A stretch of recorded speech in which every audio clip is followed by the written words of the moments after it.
झूठा गडरिया। राजू और भेड़िया बहुत समय पहले की बात है।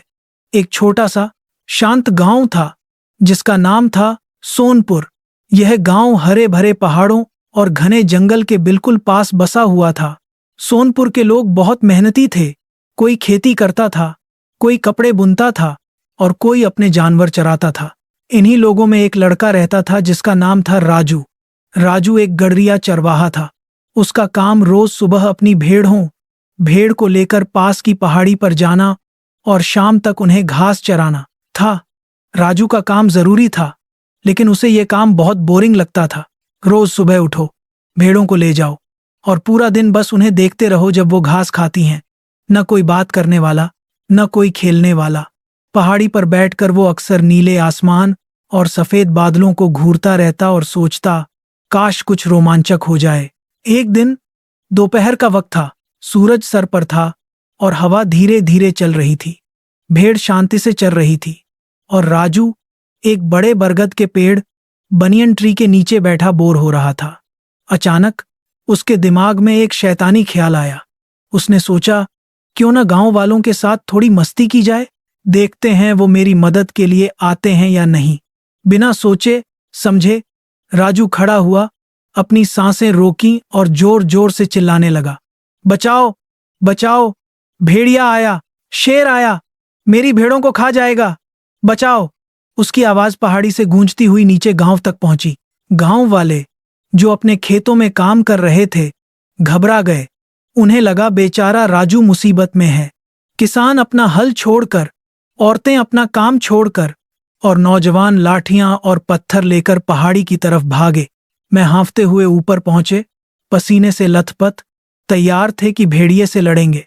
लेकिन जब वो वहां पहुंचे तो उन्होंने क्या देखा? वहां कोई भेड़िया नहीं था। भेड़ आराम से घास खा रही थी और राजू पेड़ के नीचे बैठा पेट पकड़कर जोर जोर से हंस रहा था।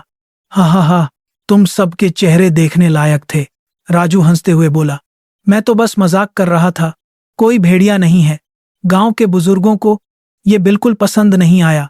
उन्होंने गुस्से में कहा, राजू, ये कोई मजाक की बात नहीं है। हम अपना जरूरी काम छोड़कर तुम्हारी जान बचाने आए थे। झूठ मत बोला करो। राजू ने उनकी बात अनसुनी कर दी और गांव वाले गुस्से में बड़बड़ाते हुए वापस चले गए। कुछ दिन बीत गए। राजू को फिर से वही बोरिंग फीलिंग आने लगी। उसको वो पिछला मजाक याद आया और लगा कि एक बार और ट्राई करते हैं। वो फिर खड़ा हुआ और चिल्लाया, भेड़िया बचाओ, सच में भेड़िया आया है, जल्दी आओ। गांव वालों ने आवाज सुनी।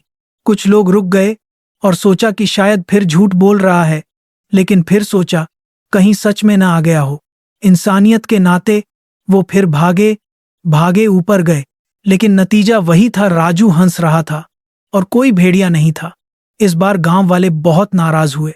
उन्होंने राजू को डांटा, अब अगर तुम सच भी बोलोगे तो हम नहीं मानेंगे, और गुस्से में वापस चले गए। फिर एक शाम आई जब सूरज ढलने वाला था। जंगल में अंधेरा छा रहा था। अचानक झाड़ियों में सरसराहट हुई। राजू ने सोचा हवा होगी, लेकिन तभी दो चमकती हुई पीली आंखें दिखाई दीं। एक बड़ा खतरनाक असली भेड़िया वुल्फ झाड़ियों से बाहर निकला। उसके दांत नुकीले थे और वो भूखा लग रहा था। राजू की हालत खराब हो गई।